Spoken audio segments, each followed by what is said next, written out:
friends यही जो video देखुं भिडटी बाबा पश्चिमेश्वर जहाँ चषापड़ा निकट में ढेंकानाल जिलार अवस्थित एवं यही जो मंदिर को एबे देखुं यही मंदिर कौन सी किंबदंती नहीं ताहा केउ अमलर मंदिर काहारी पाखरे यार हिस्ट्री नहीं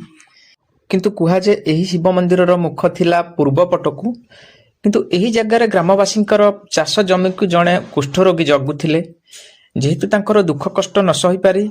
स्वयं शिव पश्चिमेश्वर निजे कौन करते ताकू भल करने पूर्व दिगरु पश्चिम दिगको शिव मंदिर मुखशाला को बुले देथिले एवं ताकू भल करथिले एवं ताकू कहिथिले जेहेतु मोर मंदिर पश्चिम मुखा है तेणुकर आज मोर नाम पश्चिमेश्वर एवं यही मंदिर एवं मो नाम को तू परिचित करेबो